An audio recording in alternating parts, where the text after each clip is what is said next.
মুসলমানের সবচাইতে বড় ধর্মগ্রন্থ কোরআনুল কারীমকে সুইডেনের মধ্যে পুড়ে ছারখার করে দেওয়া হচ্ছে। আজকে মুসলমান এক না হওয়ার কারণে এই বাংলার জমিন থেকে কোনো প্রতিবাদ করতে পারি নাই, ঠিক কি না বলেন? এরপর আমি আপনাদের কাছে বলি, সারা দুনিয়ার সমস্ত কোরআনগুলা পুড়ে পুড়ে জ্বালিয়ে ছারখার করে দেওয়া হবে। সমস্ত পুস্তক বই থেকে কোরআনের অক্ষরগুলা মুছে ফেলা হবে। সারা দুনিয়া থেকে সমস্ত কোরআনুল কারীমকে বিদায় করে দেওয়া হবে। কিন্তু যারা হাফেজ কোরআন, তাদের সিনের মধ্যে কোরআন আছে। আল্লাহর কোরআন দুনিয়া থেকে মুছে ফেলা যাবে না। যারা কোরআনকে মুছতে চায় তারাই দুনিয়া থেকে এক সময়ে মুছে যাবে, ঠিক কি না বলেন? الذي أرسله الله تعالى بالحق بشيرا ونذيرا وداعيا إلى الله بإذنه وسراجا منيرا. أما بعد فقد قال الله تبارك وتعالى في كلامه المجيد وفرقانه الحميد. সকলে আমার সাথে পড়ি, আউযু বিল্লাহি মিনাশ শাইতানির রাজীম। بسم الله الرحمن الرحيم. والعصر إن الإنسان لفي خسر إلا الذين آمنوا وعملوا الصالحات وتواصوا بالحق وتواصوا بالصبر. قال رسول الله صلى الله عليه وسلم: بادروا بالأعمال فتنا كقطع الليل المظلم، يصبح الرجل مؤمنا ويمسي كافرا، أو يمسي مؤمنا ويصبح كافرا، أو كما قال عليه الصلاة والسلام: إن الله وملائكته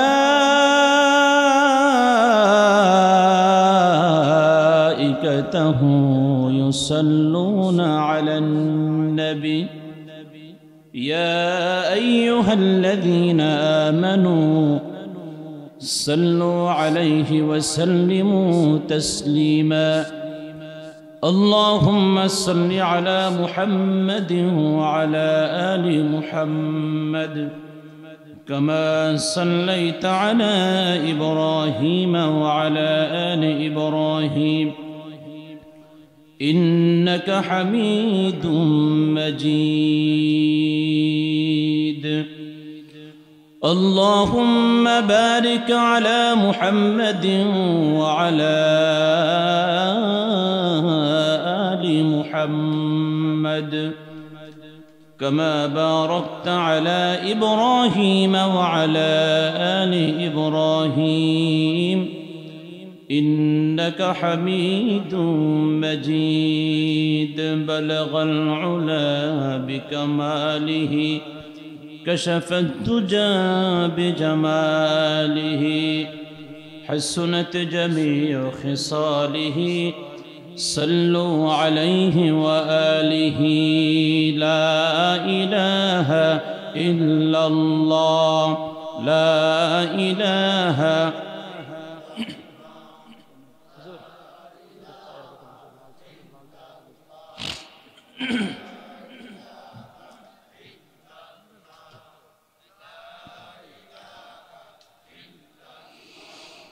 দিন থাকিতে লা ইলাহা ইল্লাল্লাহ বলো ভাই, দিন থাকিতে লা ইলাহা ইল্লাল্লাহ